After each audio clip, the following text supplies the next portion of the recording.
పాత్రికేయ electronic media social media మిత్రులకు ఉద్యమ నమస్సులు. ప్రస్తుతం జరుగుతున్న పరిణామాలన్నీ మీరు గమనిస్తూనే ఉన్నారు. మీకు అందిన సమాచారాన్ని సమాజం దృష్టికి తీసుకెళ్తూనే ఉన్నారు. వీటిని మరింత సమాజం దృష్టికి తీసుకెళ్లడంలో భాగంగానే ఈరోజు ప్రెస్ మీట్ జరుగుతుంది. ఈ ప్రెస్ మీట్లో నా సోదరులు మాజీ పార్లమెంట్ సభ్యులు, నేతకాని సామాజిక వర్గానికి, దళితుల్లో ఉన్న అన్ని కులాలకు న్యాయం జరగాలని ముందుకు సాగుతున్న వెంకటేష్ నేత గారికి, తమ్ముడు ఇస్మాయిల్, నా మిత్రుల వర్గానికి సంబంధించిన సత్యన్న, తమ్ముడు నరేష్, ఇంకా సమావేశంలో పాల్గొన్న అందరికీ నమస్కారాలు. మీ అందరికీ ఉద్యమ నమస్కారం. కొద్దిగా దీన్ని సీరియస్గా తీసుకుంటారని ఆశిస్తున్నాను. ఎస్సీ రిజర్వేషన్ల వర్గీకరణ అంశాన్ని మరింత లోతుగా అధ్యయనం చేయడానికి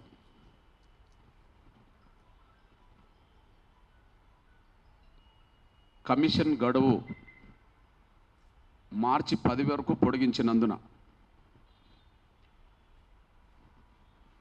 దళితుల్లో ఉండబడే 59 కులాల్లో 58 కులాలు కుల సంఘాల నాయకత్వం అప్రమత్తంగా ఉండి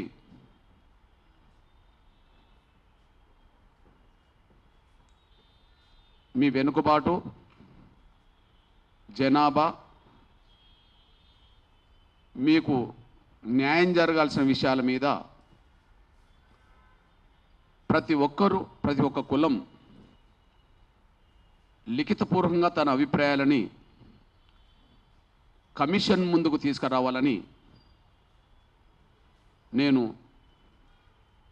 58 కులాల సంఘాల నాయకులందరికీ విజ్ఞప్తి చేస్తున్నా. ఈ కమిషన్ గడువు పెరిగినందున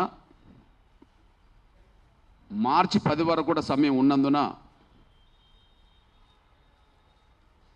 ఈ పొడిగించిన గడువును సద్వినియోగం చేసుకోవాలని,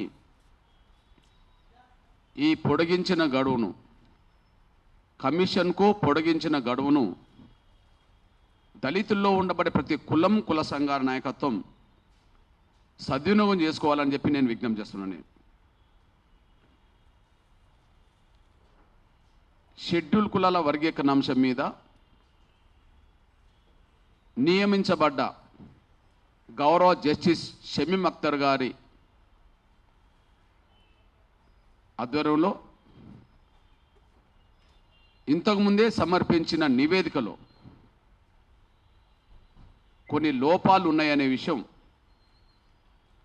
స్పష్టంగా గౌరవ ముఖ్యమంత్రి రేవంత్ రెడ్డి గారి దృష్టికి గతంలోనే తీసుకొచ్చాం. సబ్ కమిటీ చైర్మన్ గౌరవ ఉత్తమ్ కుమార్ రెడ్డి గారి దృష్టికి నేరుగా తీసుకొచ్చాం.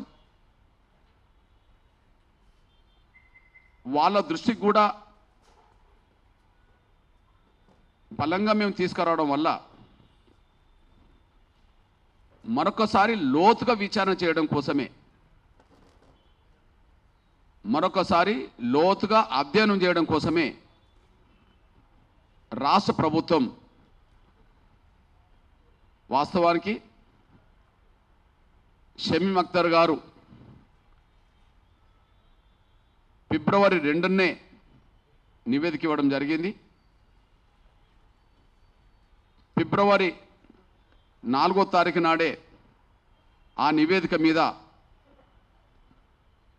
2 శాసనమండలి శాసనసభలో చర్చించి ఆమోదించడం జరిగింది. ఆ నివేదికలో కొన్ని లోపాలు ఉన్నాయని మంత్రివర్గ ఉపసంఘం దాన్ని గమనించలేకుండా పోయింది, క్యాబినెట్ గమనించలేకుండా పోయింది. అదే సమయంలో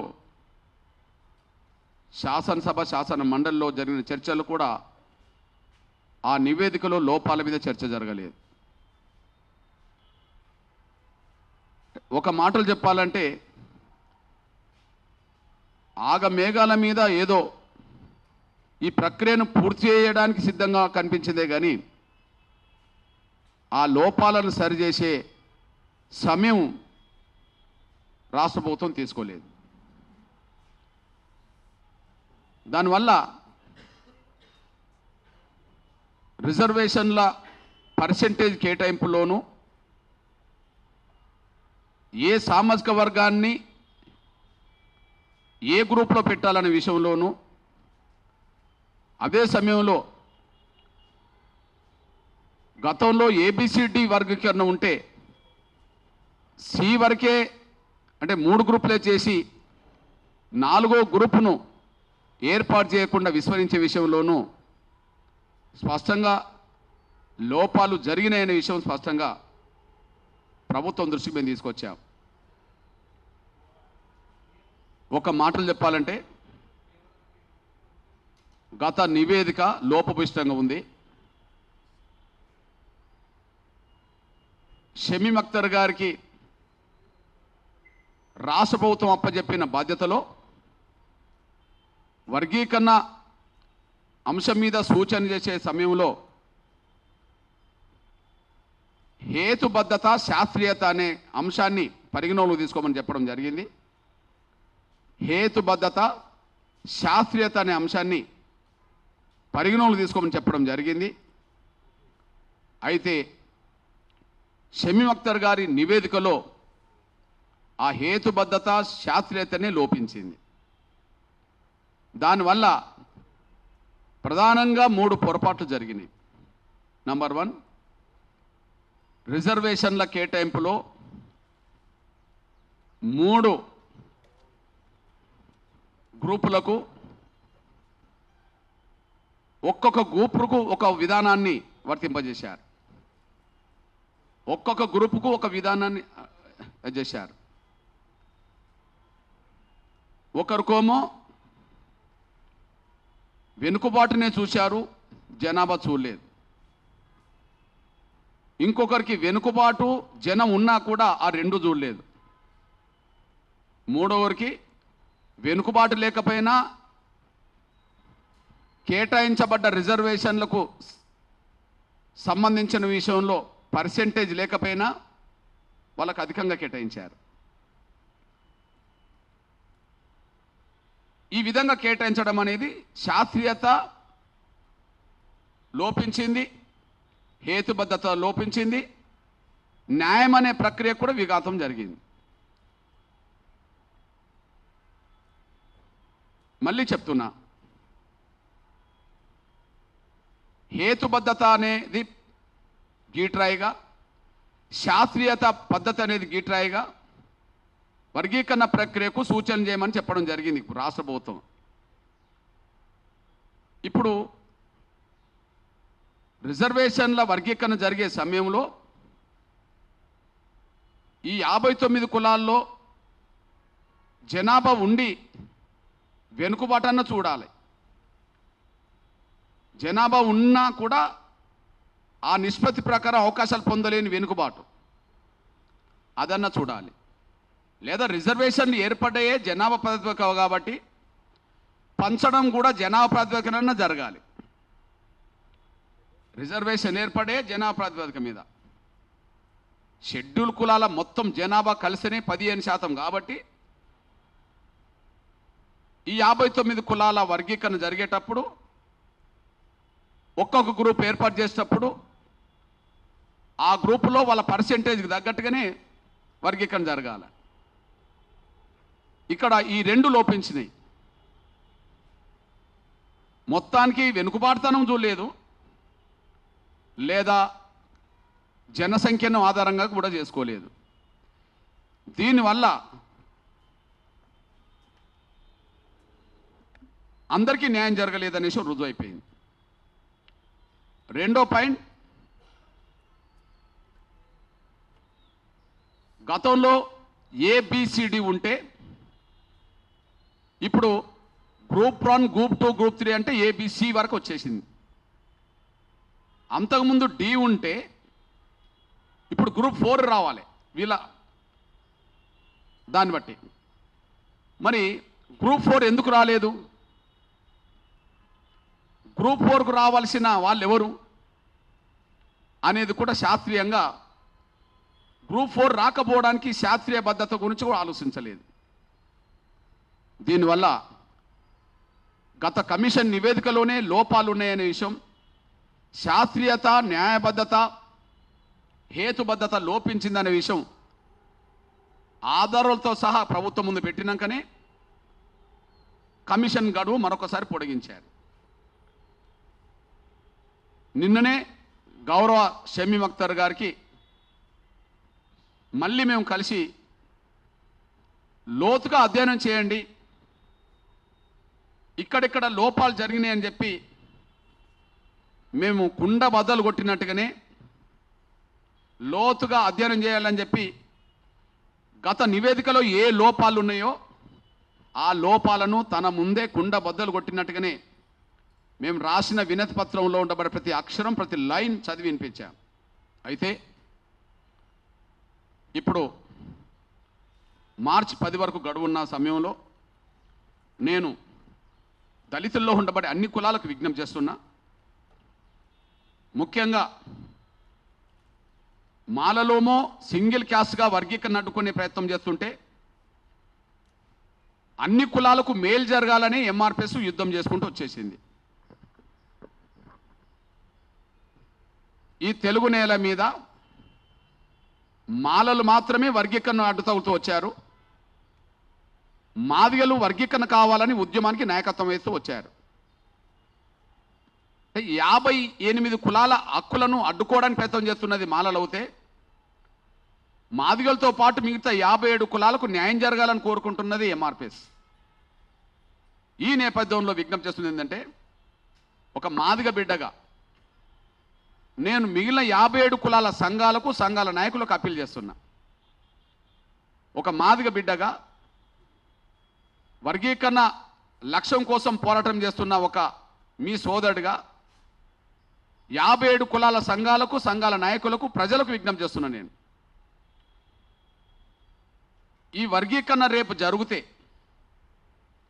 రిజర్వేషన్లు ఈ దేశంలో ఉన్నంతకాలం వర్గీకరణ ఉంటే మరో 10 ఏళ్ళకో 20 ఏళ్ళకో 30 ఏళ్ళకో ఈ వర్గీకరణ వల్ల 2025లో జరిగే వర్గీకరణ వల్ల మాకు మేలు జరగలేదు, మాకు మేలు కంటే అన్యాయమే జరిగిందని రాబోయే 10 ఏళ్ళకో 20 ఏళ్ళకో 30 ఏళ్ళకో ఏ కులానికి కూడా ఆ అభిప్రాయం రాకుండా ఉండాలి. ఏ కులం కూడా నష్టపోకుండా ఉండాలి. ఏ కులం బిడ్డలు కూడా, రాబోయే తరాలు కూడా జరిగిన వర్గీకరణ వల్ల మేము నష్టపోయినామని చెప్పి అనుకోకుండా ఉండాలి. అంత శాస్త్రీయంగా, అంత న్యాయబద్ధంగా వర్గీకరణ జరగాలని నేను కోరుకుంటున్నాను. నేను పోరాటానికి నాయకత్వం వహిస్తున్నది ఎంఆర్పిఎస్, మాదిగలు కావచ్చు, కానీ ఆ ఫలాలు మాదిగలే దోసుకోవాలను, మాదిగల జనాభా కంటే వాటా ఎక్కువ రావాలను ఎంఆర్పిఎస్ కోరుకోవట్లేదు, మాదిగలు కోరుకోవట్లేదు, వ్యక్తిగా నేను కోరుకోవట్లేదు. పోరాటానికి నాయకత్వం వహిస్తే అంటే నాయకత్వం వహించవచ్చు, కానీ దళితుల్లో అన్ని కులాలకు మేలు జరగాలి, అన్ని కులాల బిడ్డలు బాగుపడాలి అనేదే ఇందులో గొప్ప ఉద్దేశం, సదుద్దేశం అనేసి మీద తీసుకొస్తున్నాను నేను. కాబట్టి ఇప్పుడు జరిగే వర్గీకరణ ప్రక్రియలో అందరు భాగస్వాములు కావాలి. ఇప్పుడు జరిగే వర్గీకరణ ప్రక్రియ రేపు 100 ఏళ్ళు ఉంటుంది అనుకుందాం. డాక్టర్ బాబాసాహెబ్ అంబేద్కర్ రాజ్యాంగం రాసినాక 1950 నుంచి రిజర్వేషన్లు అమలు జరుగుతున్నాయి, ఉమ్మడి రిజర్వేషన్లు. ఇప్పుడు 2025లో ఉన్నాం, అంటే 75 ఏళ్ళు. ఈ 75 ఏళ్లలో ఉమ్మడి రిజర్వేషన్ల వల్ల మెజారిటీ కులాలకు న్యాయం జరగలేదు కాబట్టి వర్గీకరణ ఉద్యమం వచ్చింది. ఈ 75 ఏళ్లలో ఉమ్మడి రిజర్వేషన్ల విధానం వల్ల దళితుల్లో ఉండబడే అన్ని కులాలకు వాళ్ళ న్యాయమైన వాట దక్కలేదనే వర్గీకరణ ఉద్యమం వచ్చింది. మరి వర్గీకరణ పరిష్కారం 75 ఏళ్లకు జరుగుతున్న సమయంలో ఈ ప్రక్రియ ముందుకు సాగుతున్నప్పుడే అన్ని కులాలు అప్రమత్తంగా ఉండాలి. అన్ని కులాలు తమ న్యాయమైన వాట కోసం మాట్లాడాలి. రేపు భవిష్యత్తులో మాకు అన్యాయం జరిగింది అనే మాట భవిష్యత్తు తరాలు అనకుండా చూసుకోవాలి. అది ప్రతి కులం సంఘం మీద బాధ్యత ఉన్నది. ప్రతి కుల సంఘాన్ని నడిపే నాయకత్వం మీద బాధ్యత ఉన్నది. అదే సమయంలో ప్రతి కులంలో ఉండబడే విద్యార్థులు మేధావుల మీద కూడా బాధ్యత ఉన్నది. నేను ఆ బాధ్యతను గుర్తు చేస్తున్నా. దయచేసి 10వ తారీఖు వరకు ఉండబడే కమిషన్ గడువును ముఖ్యంగా 57 కులాలకు సంబంధించిన నాయకత్వం, 57 కులాల సంఘాల నాయకత్వం ఎట్లాగో అందరి పక్షాన ఎంఆర్పిఎస్ ఇచ్చిన నిన్న వినతి పత్రం, అన్ని వర్గాల పక్షాన అందరికి న్యాయం జరగాలని చెప్పి ఎంఆర్పిఎస్ వినతి పత్రం ఇచ్చిన, అది ఎంఆర్పిఎస్ విజ్ఞప్తిగా చూస్తారు.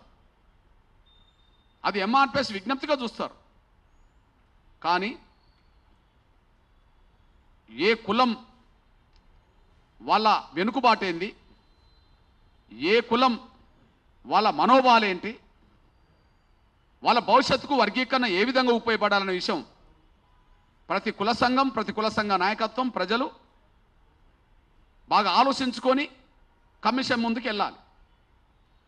మరొక్కసారి పలాన్ వాళ్ళ వల్ల మేము దోపిడి గురైనాం, పలాన్ వాళ్ళతో మేము కలిసి ఉంటే మేము అన్యాయానికి గురైనామని చెప్పి ఏ కుల సంఘం అనుకోకుండా, ఏ కులం ప్రజలు అనుకోకుండా ఉండాలంటే ఇప్పుడు 57 కులాల సంఘాలకు నాయకత్వం వహించే వాళ్ళ మీద,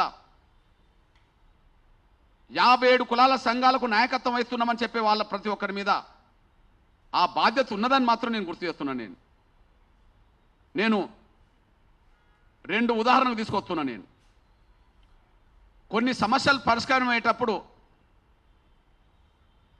జరిగే ప్రక్రియ కొన్ని దశాబ్దాలు, శతాబ్దాలైనా కొంతమందికి ఆవేదన మిగులుతుంటుంది. ఇప్పుడు వర్గీకరణ ప్రక్రియ మీద భవిష్యత్తు తరాలకు అట్లాంటి ఆవేదన ఉండదు. ఎగ్జాంపుల్, ఈ రిజర్వేషన్ల అంశానికి ప్రారంభం పునః ఓడంబడిక.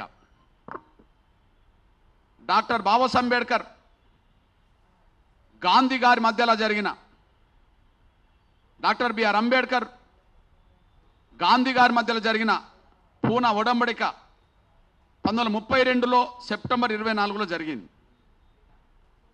1932 సెప్టెంబర్ 24 జరిగింది. కానీ కొన్ని దళిత సంఘాలు ఇప్పటికీ కూడా ఆ పూనా ఒడంబడిక జరిగిన రోజును నిరసన దినంగా కూడా ప్రకటిస్తుంటారు. నిరసన దినంగా ప్రకటిస్తుంటారు. పూనా ఒడంబడికలో పాల్గొన్నది ఎవరు? డాక్టర్ బాబాసాహెబ్ అంబేద్కర్. ఈ దేశంలో ఉండే దళితులందరికీ ఆరాధ్య దైవం ఎవరు? డాక్టర్ బాబాసాహెబ్ అంబేద్కర్. ఈ దేశంలో దళితులందరికీ ఆరాధ్య దైవం ఎవరు? అంబేద్కర్. ఈ దేశంలో ప్రతి ప్రజాస్వామికవాదికి ఆరాధ్య దైవం ఎవరు? గొప్ప నేత ఎవరు? ముందు చూపు గల వ్యక్తి ఎవరు? అంబేద్కర్. మరి అంబేద్కరే ఆ ఒప్పందంలో పాల్గొన్నాడు. ఆ ఒప్పందంలో మేము స్వేచ్ఛను, మా స్వతంత్రతను కోల్పోయినామని చెప్పి సెప్టెంబర్ 24 తారీఖున జరిగిన పూనా ఒడంబడిక రోజు నిరసన జరుగుతుంటాయి. ఆ నిరసనలు జరగడానికి కారణం పూనా ఒడంబడిక అని అనుకున్నప్పుడు, పూనా ఒడంబడిక జరిగి సంతకం పెట్టిన రోజే డాక్టర్ బాబాసాహెబ్ అంబేద్కర్ తన ఆవేదన చాటుకున్నాడు. పూనా ఒడంబడిక అమలు జరిగిన రోజే, పూనా ఒడంబడిక జరిగిన రోజే డాక్టర్ బాబాసాహెబ్ అంబేద్కర్ చాటుకున్నాడు. ఆయన ఒక మాట అన్నాడు, టెంకాయలో ఉండబడే గుజ్జును గాంధీ తీసుకొని మాకు ఉట్టి చిప్ప మాకిచ్చిండు అని చెప్పి ఆ ఒడంబడికను విశ్లేషించాడు. అంటే కమ్యూనల్ అవార్డును వదులుకోవడం ద్వారా, కమ్యూనల్ అవార్డును వదులుకోమని చెప్పి గాంధీ ఒత్తిడి పెట్టడం ద్వారా, నేను కమ్యూనల్ అవార్డును వదులుకోవడం వల్ల నాకు ఉట్టి చిప్ప నా చేతికి వచ్చింది, టెంకాయలో ఉండబడే కొబ్బరి చిప్పల్లో, కొబ్బరిలో ఉండబడే కొబ్బరి అంతా గుంజుకున్నాడు అని చెప్పి తను సంతకం పెట్టిన రోజే ఆవేదన వ్యక్తం చేశాడు. కమ్యూనల్ అవార్డు ఉన్నట్టుగా అమలు జరిగితే దళిత వర్గాలకు వచ్చే స్వేచ్ఛ, స్వాతంత్రాలు వేరుగా ఉండేది, వాళ్ళ భవిష్యత్తు వేరుగా ఉండేది. ఆ స్వేచ్ఛ, స్వతంత్రాలు, భవిష్యత్తును పూనా ఒడంబడిక కానీయలేకుండా పోయిందనే ఆవేదన డాక్టర్ బాబాసాహెబ్ అంబేద్కర్ మదిలో ఉండడం వల్ల ఈరోజు రిజర్వేషన్లు ఎంత అమలు జరుగుతున్నా కూడా ఆ రిజర్వేషన్ల మీద ఎదిగిన లీడర్లే శాసనసభలో పార్లమెంట్లో స్వతంత్రంగా మాట్లాడే స్వేచ్ఛ లేకుండా పోయింది. శాసనసభలో పార్లమెంట్లో స్వతంత్రంగా మాట్లాడే స్వేచ్ఛ లేకుండా పోయింది. అంటే కమ్యూనల్ అవార్డును వదులుకోవడం ద్వారా, ఇప్పుడు అమలు జరుగుతున్న రిజర్వేషన్లు అంగీకరించడం ద్వారా స్వేచ్ఛ స్వాతంత్రాలు కోల్పోయిండు అనడానికి అది సాక్ష్యంగా ఆనాడు అంబేద్కర్ మాటలు మాట్లాడినే సాక్ష్యం. కారణాలు ఏమైనా, రిజర్వేషన్లు ఎంత అమలు జరుగుతున్నా, రిజర్వేషన్ల వల్ల ఎంతమంది దళితులు కొంత పైకి వచ్చినా, కానీ మేము కోల్పోయింది కమ్యూనల్ అవార్డు కదా, దానివల్ల మేము స్వేచ్ఛ స్వాతంత్రాలు కోల్పోయినాం కదా అనే అభిప్రాయం ఉన్నది. సంతకం పెట్టిన రోజు అంబేద్కర్కు ఉన్నది. ఇవాళ 100 సంవత్సరాల దగ్గరకు వచ్చింది. 32 అంటే ఇవాళ 25లో ఉన్నాం. 93 ఏళ్ల తర్వాత కూడా ఆ పూనా ఒడంబడిక మీద నిరసన వ్యక్తాలు జరుగుతున్నాయంటే మేము ఏం కోల్పోయినామో అది సాక్ష్యంగా నిలబడ్డది. రెండోది మనం తెలంగాణ రాష్ట్ర ఉద్యమం జరుగుతున్న సమయంలో, తెలంగాణ ఏర్పాటు జరగడానికి ముందు గతంలో కేసీఆర్ గారు ప్రకటించిన మాటకు కట్టుబడి లేకపోవడం వల్ల ఆదివాసీ సమాజం నష్టపోయింది. తెలంగాణ రాష్ట్ర ఏర్పాటు ఉద్యమం జరుగుతున్నప్పుడు గత కేసీఆర్ గారు ముందు భౌగోళిక తెలంగాణ కోరుకుంటున్నాం. అంతకుముందు ఒప్పందంలో భాగంగా ఉమ్మడి ఆంధ్రప్రదేశ్ ఏర్పడక ముందు హైదరాబాద్ రాష్ట్ర భూభాగం భౌగోళికంగా ఎంత ఉన్నదో, హైదరాబాద్ స్టేట్ భూభాగం భౌగోళిక ఎంత ఉన్నదో, అందులో నుంచి తెలంగాణ ఏర్పడే సమయానికి ఇంచు భూమి కూడా కోల్పోయే ప్రసక్తి లేదని చెప్పి పదే కేసీఆర్ గారు మాట్లాడేవాడు. అంటే భౌగోళిక తెలంగాణ అంటే ఆంధ్రప్రదేశ్లో కలవక ముందు ఏ హైదరాబాద్ రాష్ట్రం అయితే విలీనమైందో, ఎంత భూభాగం అయితే విలీనమైందో, అంత భూభాగంలో ఒక గ్రామం కాదు కదా, ఒక ఇంచు కూడా వదులుకోలేము అని చెప్పి మాట్లాడేవాడు. కానీ తీరా తెలంగాణ రాష్ట్రం ఏర్పడే సమయంలో అటు సీమాంధ్ర భూస్వామ్య వర్గం, పెట్టుబడిదారు వర్గం తీసుకొచ్చిన ఒత్తిడికి అటు కేంద్రం తలొగ్గి, ఇటు కేసీఆర్ కూడా స్పష్టంగా యుద్ధంలో లేకుండా పోవడం వల్ల దాదాపు భద్రాచలం పరిధిలోని 7 మండలాల పరిధిలో ఉండి 200 గ్రామ పంచాయతీలు, ఆ గ్రామ పంచాయతీ పరిధిలో ఉండబడే 95% పైగా ఆదివాసులు ఇవాళ నీట మునిగారు. హైదరాబాద్ నుండి పరిపాలన చేసే వాళ్లకు ఆ బాధ అర్థం కాదు. తెలంగాణ రాగానే పరిపాలించేటోళ్ళకి ఆ బాధ అర్థం కాదు. కానీ నిన్నటి వరకు తెలంగాణ ఉండి తెలంగాణ ప్రజల అస్తిత్వం కలిగి ఉండి, మరి కేవలం అటు వాళ్ళ ఒత్తిడి ఇటు రాజీ ఉండడం వల్ల, అటు వాళ్ళ ఒత్తిడి ఇటు రాజీ పడడం వల్ల నిజంగా నష్టపోయింది. 200 గ్రామాలకు పైగా లక్షలాది మంది ఆదివాసులు నష్టపోయారు. వాళ్ళు పోలవరం ప్రాజెక్టులో మునిగిపోయారు. ఒక మాట చెప్పాలంటే చెట్టుకొకరు పుట్టకొకరు అయ్యారు. ఆదివాసి ప్రజలు చెట్టుకొకరు పుట్టకొకరు అయ్యారు. చాలా బాధాకరం. దాన్ని మేము ఆనాడే వ్యతిరేకించాం. ఆదివాసుల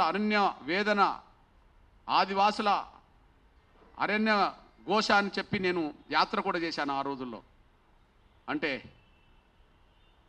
పూనా ఒడంబడిక జరిగేటప్పుడు ఏ ఆవేదన అయితే అంబేద్కర్కు మిగిలి ఇప్పటికీ దళిత వర్గాల ఆవేదన ఉన్నదో, తెలంగాణ రాష్ట్రం ఏర్పడే సమయానికి ఏ ఆదివాసీ ప్రజలకైతే అన్యాయం జరిగిందో, షెడ్యూల్ కులాల వర్గీకరణ జరిగే సమయానికి ఈ 59 కులాల్లో ఏ కులానికి కూడా భవిష్యత్తులో అన్యాయం జరిగిందని అనుకోకుండా ఉండాలంటే ఇప్పుడు వర్గీకరణ ప్రక్రియలో ఖచ్చితంగా ప్రతి కులం భాగస్వామ్యం కావాలని, మీకుండబడే వెనుకబాటు, మీకుండబడే జనం, అదే సమయంలో మీకు జరిగిన అన్యాయాన్ని మరొకసారి కమిషన్ దృష్టికి తీసుకురావడానికి ఈ ఉన్న సమయాన్ని ప్రతి ఒక్కరు సద్వినియోగం చేసుకోవాలని చెప్పి ప్రతి కుల సంఘానికి నేను అప్పీల్ చేస్తున్నా. ముఖ్యంగా 57 కులాలకు సంబంధించిన రిజర్వేషన్ల ఫలాలు ఏకపక్షంగా పొంది అభివృద్ధిలోకి వచ్చింది మాలలవుతే, 57 కులాల అభిప్రాయాన్ని కూడా నేను చెప్తున్నా. మాలల తర్వాత మాదిగలు కొంత లబ్ధి పొందారు కదా అని, అంటే మధ్యస్థంగా లబ్ధి పొందినరా అనే విషయం కమిషన్ నివేదిక చెప్తున్నది. మేము 10% జనాభా ఉంటే 5% వరకు పొందినట్టుగా రికార్డులు ఉంటే మేము 5% కోల్పోయిన వాళ్ళమే కావచ్చు, కానీ మధ్యస్థంగా ఉన్నారనే విషయం కమిషన్ చెప్పినప్పుడు ఇక నష్టపోయింది మిగతా కులాలు అంటున్నప్పుడు ఆ కులాలు ఎక్కువ మేలుకొని భవిష్యత్తులో అన్యాయం జరగకుండా చూసుకోవడానికి కమిషన్ దృష్టికి తీసుకురావాల్సిన అంశాలు ఎన్ని ఉన్నా కూడా లిఖితపూర్వకంగా తీసుకురావడానికి ప్రయత్నం చేయాలని చెప్పి నేను సవినంగా ప్రతి కుల సంఘానికి విజ్ఞప్తి చేస్తున్నా. రేపటి నుంచి సాధ్యమైనంత మేరకు 57 కులాల సంఘాల నాయకులతో నేను సంప్రదింపులు చేస్తా, వాళ్ళని అప్రమత్తం చేసే ప్రయత్నం చేస్తా, అందరికీ అందుబాటులో ఉంటా. నేను ఈ వర్గీకరణ పోరాటంలో మాదిగ జాతి ముందు వరుసలో నిలబడవచ్చు, లేదా ఎంఆర్పిఎస్ ముందు వరుసలో నిలబడవచ్చు. కానీ ఈ వచ్చే వర్గీకరణ ఫలాలు మాదిగలకే పెద్దపీట ఉండాలనో, లేదా భవిష్యత్తులో ఇతర కులాలను మాదిగలో దోచుకోవాలనో మేము ఎప్పుడు అట్లా అనుకోవట్లేదు. ప్రతి విషయంలో మాదిగల జనాభాతో అంతవరకే పరిమితం కావాలని నేను కోరుకుంటున్నా. మిగిలిన కులాల జనాభా ఎంత ఉంటే అంత రావాలని నేను కోరుకుంటున్నా. కాబట్టి అందరికీ న్యాయం చేసే దిశగానే ఎంఆర్పిఎస్ పనిచేస్తుంటుంది. అందరికీ న్యాయం జరగాలని ఎంఆర్పిఎస్ కోరుకుంటుంది కనుక తప్పకుండా ప్రతి కుల సంఘం ఈ విషయంలో అప్రమత్తంగా ఉండాలని, మేమే అభిప్రాయాలు కమిషన్ దృష్టికి తీసుకురావాలని చెప్పి నేను కోరుతూ, దయచేసి గౌరవ షమీం అఖ్తర్ గారికి కూడా నేను ఒక విజ్ఞప్తి చేస్తున్నా. గౌరవ షమీం అఖ్తర్ గారికి కూడా నేను ఒక విజ్ఞప్తి చేస్తున్నా. దయచేసి ఇందులో చాలా వెనుకబడ్డ కులాలు ఉన్నాయనే విషయం, ఇప్పటికీ ఈ వర్గీకరణ ప్రక్రియలో ఇంకా భాగస్వామ్యం కాని చైతన్యం లేని కులాలు ఉన్నాయనే విషయం కూడా మీ దృష్టికి నేను తీసుకొస్తున్నా. కాబట్టి వాళ్ళ ఆవేదన చెప్పడానికి వచ్చినప్పుడు, ఆవేదనతో కూడిన వినతి పత్రం ఇవ్వడానికి వచ్చినప్పుడు కొంత సమయం ఎక్కువ వెచ్చించి ప్రతి కుల సంఘం అభిప్రాయాలని, కుల సంఘం ఆవేదనని, వాళ్ళకు జరిగిన అన్యాయ వివరాలని కొంత ఎక్కువ సమయం వెచ్చించి వాళ్ళ బాధలకు పరిష్కారం చూపెట్టే విధంగా ఎక్కువ సమయం కమిషన్ కార్యాలయంలోనే ఉండే విధంగా చూడాలని చెప్పి, అంటే వచ్చే వాళ్ళకి అందుబాటులో ఉండాలని చెప్పి నేను పెద్దలు షమీం అఖ్తర్ గారికి గౌరవంగా నేను విజ్ఞప్తి చేస్తున్నా. ఆయనను గౌరవిస్తూ నేను విజ్ఞప్తి చేస్తున్నా. ఎందుకంటే వచ్చినప్పుడు వేరే అధికారులు ఉంటే వాళ్ళు వినతి పత్రం ఇచ్చిపోవచ్చు, కానీ మీరుండడం వల్ల కొంత నమ్మకం ఏర్పడడానికి, కొంత మాకు న్యాయం జరుగుతుందని అనుకోవడానికి కొంత వీలవుతుంది. మీరు కార్యాలయంలో కొంత అందుబాటులో లేకపోతే, కొంత అధికారులకు ఇచ్చినట్టు ఇస్తే మీ నోటీసుకు డైరెక్ట్గా తీసుకొచ్చినట్టుగా వాళ్ళు భావించుకోకపోవడానికి, కొంత వాళ్ళు బాధలో ఉండడానికి కొంత అవకాశం ఉంటుంది. కనుక పెద్ద మనసు చేసుకొని ఏదైతే పూరుగుల రామకృష్ణ భవన్ మొదటి భవన్లో ఏదైతే ఈ కమిషన్కు కార్యాలయం కేటాయించారో ఖచ్చితంగా ఎక్కువ సమయం అందుబాటులో ఉండి ప్రతి ఒక్కరి విజ్ఞప్తికి, ప్రతి ఒక్కరిచ్చే వినతి పత్రానికి కొంత కూలంకషంగా చర్చించుకొని ఇచ్చేటట్టుగా వాళ్లకు మీ సహాయ సహకారాలు అందించాలని చెప్పి నేను విజ్ఞప్తి చేస్తున్నా. ఇకపోతే ఇక్కడ రాష్ట్ర ప్రభుత్వాన్ని కూడా విజ్ఞప్తి చేస్తున్నా. దయచేసి ఆగమేఘాల మీద మళ్ళీ కమిషన్ నివేదికను తెప్పించుకునే ప్రయత్నాలు చేయకుండా కమిషన్ లోతుగా అధ్యయనం చేయడానికి ఇచ్చిన టైమును పూర్తి స్థాయిలో వెచ్చించే విధంగా రాష్ట్ర ప్రభుత్వం సహకరించాలి. ఎందుకు నేను ఈ మాట అంటున్నానంటే, గతంలో త్వరగా కమిషన్ నివేదిక ఇవ్వాలని చెప్పి రాష్ట్ర ప్రభుత్వం నుంచే ఏదో ఒత్తిడి వచ్చినట్టు కనిపిస్తున్నది. గౌరవ కమిషన్కు ఫిబ్రవరి 10 వరకు గతంలో టైం ఉన్నది, కానీ 2వ తారీఖు లోపే కమిషన్ నివేదికను తెప్పించుకున్నారు, 2 వరకే.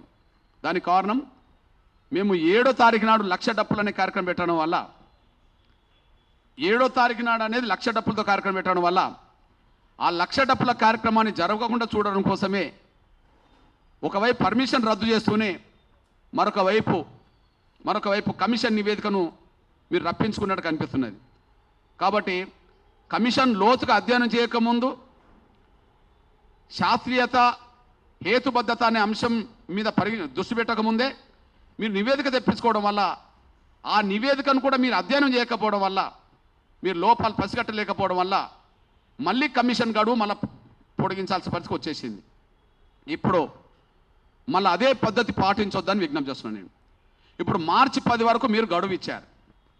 నేను గౌరవ రాష్ట్ర ముఖ్యమంత్రి గారికి నేను ధన్యవాదాలు చెప్తున్నాను. నేను గౌరవ ముఖ్యమంత్రి సోదరులు రేవంత్ రెడ్డి గారికి నేను ధన్యవాదాలు చెప్తున్నాను. నేను అట్లనే గౌరవ సబ్ కమిటీ మంత్రివర్గ sub committee chairman Uttam Kumar Reddy గారు కూడా నేను ధన్యవాదాలు చెప్తున్నాను. నేను కమిషన్ గడువు పొడిగించినందుకు మార్చి 10 వరకు పొడిగించినందుకు నేను ధన్యవాదాలు చెప్తున్నాను. నేను కానీ మార్చి 10 వరకు కూడా కమిషన్ లోతైన అధ్యయనం చేయడానికే సమయం వెచ్చించేటట్టుగా సహకరించండి.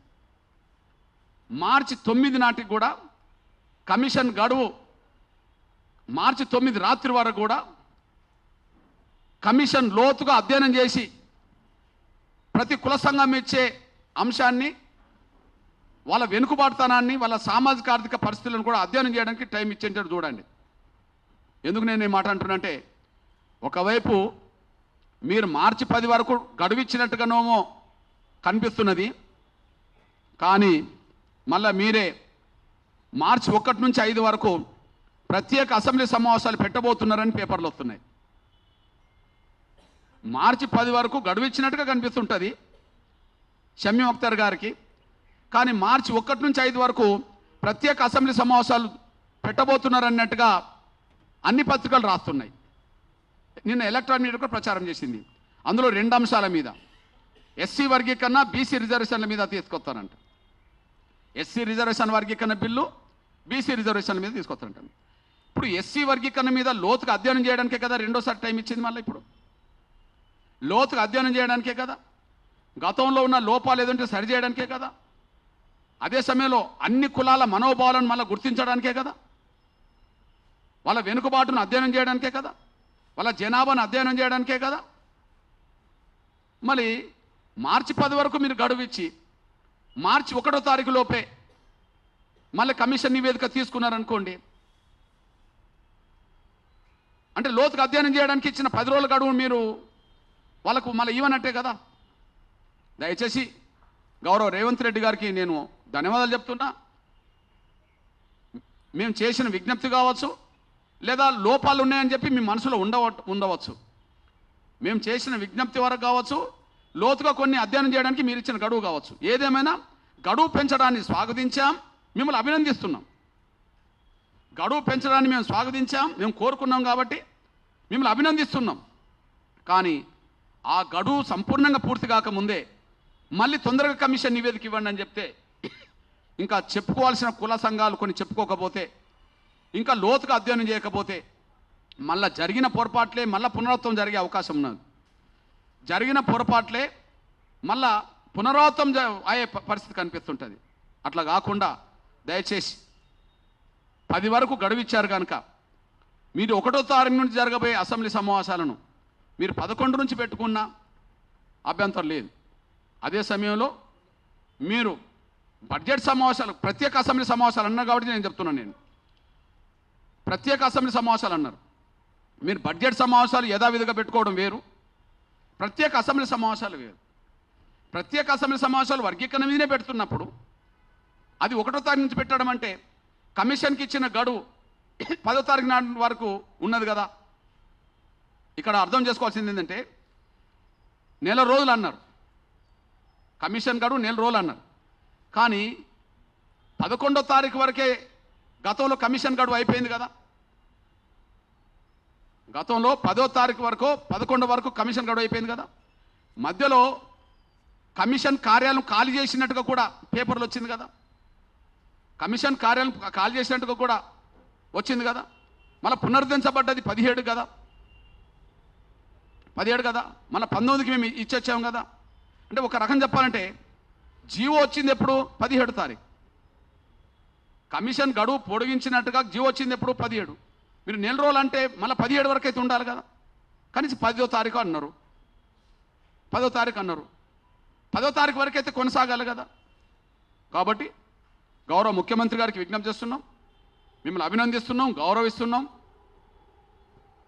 ఉత్తమ్ కుమార్ రెడ్డిని కూడా గౌరవిస్తున్నాం, రేవంత్ రెడ్డి గారిని గౌరవిస్తున్నాం. కానీ కమిషన్ గడువు పూర్తి అయ్యే లోపు అసెంబ్లీ సమావేశాలు పెట్టుకొని ప్రత్యేక సమావేశాల పేరుతో మళ్ళా లోపాలు తలెత్తే విధంగానే మళ్ళీ ఉంటే మరింత ఆవేదన పెరగడానికి అవకాశం ఉంటుంది, కానీ న్యాయం జరగడానికి అవకాశం తక్కువ ఉంటుంది అనేసి కూడా మర్చిపోవద్దని కూడా నేను సవినంగా విజ్ఞప్తి చేస్తూ, ఇక మా సోదరులు మా నేతకాని వెంకటేష్ గారు మాట్లాడిన దాన్ని నేను పూర్తిగా సమర్థిస్తున్నా. ముందుగానే చెప్పినట్టుగా లోతైన అధ్యయనం జరగలేదు. మొన్నటి నివేదిక చూస్తే దానికి హేతుబద్ధత, అదే సమయంలో శాస్త్రీయత అనే కోణాలు అందులో లేకుండా పోయినాయి. దానివల్ల 1-2 గ్రూపుల వరకు పరిచయం చేసి 4వ గ్రూపును ఆపడం జరిగింది. ఇక్కడ విషయం ఏంటంటే, గతంలో బి గ్రూపులో ఉండబడే, బి గ్రూప్ అంటే మాదిగలతో కలిసి ఉన్న గ్రూపే బి గ్రూపు, ఏబిసిడి వర్గీకరణ జరిగినప్పుడు గతంలో మాదిగలతో కలిసి ఉన్న గ్రూపే బి గ్రూపు. ఆ బి గ్రూపులో ఉండబడే 1,40,000కు పైగా ఉండబడే కొన్ని కులాలను, జనాభా గల కులాలను తీసి ప్రత్యేక గ్రూప్ను ఏర్పాటు చేశారు. బి గ్రూపులో ఉండబడే 1,40,000కు పైగా ఉండబడే కొన్ని కులాలను తీసి మొదటి గ్రూప్ ఏర్పాటు చేశారు. నేను దాన్ని కూడా ఎందుకు స్వాగతిస్తున్నా అంటే అందరూ బాగుపడాలి అని. బి గ్రూప్లో మాదిగలతో కలిసి ఉన్నా భవిష్యత్తులో మాకు న్యాయం జరిగే అవకాశం లేదని ఎవరు భావించుకున్నా నేను స్వాగతించాల్సిందే, సమర్థించాల్సిందే. వాళ్ళ మనోభావాలను వ్యక్తిగతంగా నేను గౌరవించాల్సిందే. ఎందుకంటే అందరూ బాగుపడాలి కాబట్టి. ఒక అనుమానాలున్న కాడ, న్యాయం అందరికి జరగడానికి అవకాశం లేదని అనుకున్న కాడ వాళ్ళకు న్యాయం ఎట్లా జరిగితే అట్లా మనం సహకరించాల్సిందే, వాళ్ళ మనోభావాలను గుర్తించాల్సిందే. ఇక్కడ నేను అడుగుతున్నది ఏంటంటే, బి గ్రూపులో ఉండబడే 1,40,000 మందిని గతంలో మాదిగలతో కలిసి ఉన్న గ్రూప్ నుంచి విడదీసి సపరేట్ గ్రూప్ ఏర్పాటు చేసినప్పుడు సి గ్రూప్లో అదనంగా 2 లక్షల జనాభా గలని ఎందుకు కలిపిండ్రు? జవాబు చెప్పాలి. మాదిగ గ్రూప్ ఉన్నది బి, మాల గ్రూప్ ఉన్నది సి, మాదిగ గ్రూప్ ఉన్నది బి, మాల గ్రూప్ ఉన్నది సి. మాదిగ గ్రూపులో ఉండబడే 1,40,000 మందిని పక్కకు తీసి ఒక గ్రూప్ ఏర్పాటు చేశారు కదా. ఇప్పుడు గ్రూప్ 2 అనబడుతున్న దాంట్లో 18 కులాలు ఉండవచ్చు, కానీ మాదిగల జనాభా తర్వాత ఆ 18 కులాల జనాభా 40,000 మాత్రమే. మాదిగల జనాభా తర్వాత ఆ 18 కులాల జనాభా 40,000 మాత్రమే. అంటే ఇటు 40,000 ఆ 1,40,000 కలిపితే దాదాపు 2 లక్షలు. అంటే 1,40,000 తీసి ఒక పర్సెంటేజ్ ఇచ్చారు. ఈ గ్రూప్లో ఉంటే ఆ పర్సెంటేజ్ ఇటు పెరుగుతుంది. కానీ ఒక పర్సెంటేజ్ ఇవ్వడానికి కూడా నేను స్వాగతిస్తున్నా. ఇక్కడ సి గ్రూప్లో 2,44,000 మంది ఉన్నారు మాలలు. కానీ సి గ్రూప్లో 2,44,000 మంది ఉన్నారు మాలలు. కానీ అంటే 1,80,000 మాదిగలతో ఉన్న వాళ్ళను 1,40,000 తీసి 1,40,000 మందిని తీసి ఒక గ్రూప్ ఏర్పాటు చేశారు కదా.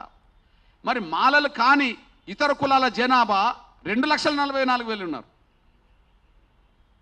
మరి 2,40,000 మందిలో 44,000 మందిలో ఇప్పుడు మాదిగల గ్రూప్లో 40,000 కలిసినట్టుగా మాల గ్రూప్లో కూడా 40,000 జనాభా గల కులాన్ని కలుపుకుంటే మీలో 2 లక్షలు పక్కకు పోవాలి కదా. ఆ 2 లక్షలు పక్కకు పోతే ఒక సపరేట్ గ్రూప్ ఏర్పడుతుంది కదా. అంటే మాదిగల గ్రూప్ ఏమో రిజర్వేషన్ పర్సెంటేజ్ గ్రూపుకు పెరగకుండా అటు తీశారు. కానీ ఇక్కడ మాలలున్న గ్రూపులో మాత్రం అదనంగా 2 లక్షలకు పైగా ఉన్న వాళ్ళని కలుపుకొని అందులోనే పెట్టుకున్నారు. ఇప్పుడు వాళ్ళు అంటుండ్రు, నా నేత కాని వెంకటేష్ గారు నాయకత్వం ఎత్తున్నట్టుగా, మా మిథిలయ్య వారి నాయకత్వం ఎత్తున్నట్టుగా, ఒలియ దాసర్లు మాల దాసర్లు మాట్లాడుతున్నట్టుగా ఇవాళ వాళ్ళు అంటుండ్రు, మాకు సి గ్రూప్లో మీరు ఉండడం వల్ల మేము నష్టపోతాం కనుక సి గ్రూపే మాకు ప్రత్యేకం కేటాయించి డి గ్రూప్లో మాలలు, డెవలప్ అయిన మాలలు వెళ్ళాలని చెప్పి కోరుతున్నారు. ఇది న్యాయబద్ధమే కదా. ఒక గ్రూప్లో 1,40,000 మందిని తీసి సపరేట్ ఏర్పాటు చేసినప్పుడు మరో గ్రూప్లో సి గ్రూప్లో 2,40,000 మందిని వాళ్ళని ఎంబడి పెట్టుకోవడం అనేది అది న్యాయబద్ధత ఎట్లవుతుంది, హేతుబద్ధత ఎట్లవుతుంది, అది శాస్త్రీయంగా వర్గీకరణ చేసినట్టు ఎట్లవుతుంది? రెండో విషయం ఇంకోటి జరిగింది. మీరు చూడండి, ఈ షెడ్యూల్ కులాల లిస్టులో మాదిగల క్రమ సంఖ్య 31. 59 కులాల్లో మాది 31వ number Madiga. Single caste Madiga 32,33,642 single caste Madiga. కానీ ఇక్కడ క్రమసంఖ్య మాల 34, క్రమసంఖ్య మాల 34. అందులో ఒక కులం పేరే ఉండదు, 2 కులాల పేరు ఉంటుంది. మాల అయ్యేవారు, మాల అయ్యేవారు. జనాభా ఎంత? 15,27,143. అంటే మాల అయ్యేవారిలో ఒక అయ్యేవారిలో 2 లక్షలు ఉన్నారనుకో, అంటే వీళ్ళు కలుపుకున్నట్టే కదా మళ్ళీ ఈ పేరుతో ఆ లిస్టులో. అంటే వాళ్ళ సొంత కులం పక్క ఇంకో కులాన్ని పెట్టుకొని 15 లక్షలు చేసుకున్నారు. వాళ్ళ గ్రూప్లో 2,40,000 మందిని పెట్టుకున్నారు. ఇదంతా ఎంత అన్యాయం? ఇప్పుడు నేను ఒక చదువుతాను. ఒకే క్రమ సంఖ్యలో 4-5 కులాలు ఉంటాయి బ్రదర్. కొన్ని కులాల పేర్లు మీ దృష్టికి తీసుకొస్తున్నా, ఒకసారి మీరు ఆలోచించండి. ఉదాహరణకు మాదిగ గ్రూప్ ఉన్నదనుకో, క్రమ సంఖ్య 14. అందులో చెమార్, మోచి, ముచ్చి, చెమార్, రవిదాస్, చెమార్, రోహిదాస్, ఇవన్నీ క్రమ సంఖ్య 14లోనే ఇన్ని కులాలు ఉంటాయి. జనాభా ఎంత? ఇన్ని కులాల జనాభా 17,068. అందులో చెమార్ 1, మోచి 1, ముచ్చి 3, 4 చెమార్, 5 రవిదాస్, 6 చెమార్, 7 రోహిదాస్. అంటే 7 కులాలను ఒకే క్రమ సంఖ్యలో చేరిస్తే వాళ్ళ జనాభా ఎంత? 17,000 అని అర్థం, అంతే కదా. మరి ఈ 15 లక్షల జనాభాలో మాల అయ్యేవాళ్ళు ఉన్నారు కదా. క్రమ సంఖ్య ఒకటే, మాల అయ్యేవాళ్ళు ఉన్నారు కదా. అంటే మాలలే 15 లక్షలు అని చెప్పడానికి వీల్లేదు కదా. కానీ మాదిగలు 32 లక్షల పైగా అని చెప్పడానికి వీలున్నది కదా. అంటే వాళ్ళకంటే సగానికి ఎక్కువ మాదిగలకైతే రావాలి కదా. మరి ఎందుకు రాకుండా పోయింది? ఈడ వాళ్ళకంటే సగానికి ఎక్కువ మాకు రావాలి కదా. ఒకే క్రమ సంఖ్యలో 2 కులాలు ఉన్నాయి కదా మీకు. మరి మాదిగలకు ఒకే క్రమ సంఖ్యలో ఒకే కులం ఉన్నది కదా. దీన్ని బట్టి మాలల జనాభా 15 లక్షలుగా చూపెడుతున్నా, అందులో 2 కులాలు ఉన్నాయి. ఉమ్మడి గ్రూప్గా 2,44,000 మందిని అదనంగా చేర్చుకొని 5% తెచ్చుకున్నారు. అందువల్ల నేను పూర్తిగా నా నేతకాని సోదరులు, నా వెంకటేశ్వర గారి నాయకత్వంలో, అన్న నా మిథిలయ్య గారి అన్న సత్యన్న నాయకత్వంలో ఇంకా ఖచ్చితంగా డి గ్రూప్లో మాలలు చేరాలి, డి గ్రూప్లో మాలలు చేర్చాలి. సి గ్రూప్లో మాలల కంటే వెనుకబడ్డ నేతకాని అధ్వర్యంలో కొన్ని కులాలను కలిపి సి గ్రూప్లో వీళ్ళని ఉంచే విధంగా డి గ్రూప్ ఏర్పాటు చేసే విధంగా మా వంతు సహకారం, మా వంతు పాత్ర కూడా మా నేతకాని వెంకటేష్ గారి నాయకత్వంలో జరిగే ప్రతి ప్రయత్నానికి మేము అండగా నిలబడతాం. అంతేకాకుండా మళ్ళీ చెప్తున్నాం, ఈ రాష్ట్రంలో ఈ వర్గీకరణ ప్రక్రియ జరిగే ఈ సమయంలో, ఈ రాష్ట్రంలో వర్గీకరణ ప్రక్రియ జరిగే ఈ సమయంలో భవిష్యత్తు తరాలు ఆ వర్గీకరణ జరిగే సమయానికి మా జాతులు మేలుకోకపోవడం వల్లనో, లేదా మా తరఫున మాట్లాడేటోళ్ళు లేకపోవడం వల్లనో మాకు కొంత అన్యాయం జరిగిందనే బాధ భవిష్యత్తులో ఉండద్దని నేను కోరుకుంటున్నా. అదే పూనా ఒడంబడిక జరిగిన బాధ ఇప్పటికీ కొంత కొనసాగుతుంది. అదే సమయంలో తెలంగాణ వచ్చేటప్పుడు ఆదివాసుల ఘోష ఇప్పటికీ మనకు అర్థమవుతుంది. ఈ వర్గీకరణ జరిగే సమయంలో ఏ కులానికి అన్యాయం జరగని పద్ధతిలోనే న్యాయం జరిగేయడానికే మా వంతు పాత్ర పోషిస్తాం. ఈ విషయంలో గౌరవ షమీ అఖ్తర్ గారికి గడువు పొడిగించినందుకు ధన్యవాదాలు చెప్తూ, గడువు పూర్తయ్యేంత వరకు అసెంబ్లీ సమావేశాలు జరగద్దని, గడువు పూర్తయ్యేంత వరకు కమిషన్ చైర్మన్ గారు ప్రతి దళిత కులానికి కుల సంఘ నాయకులకు అందుబాటులో ఉండి వాళ్ళిచ్చే వినతి పత్రం సావధానంగా వినే విధంగా చూసుకోవాలని చెప్పి నేను విజ్ఞప్తి చేస్తూ ముగిస్తున్నాను. ధన్యవాదాలు.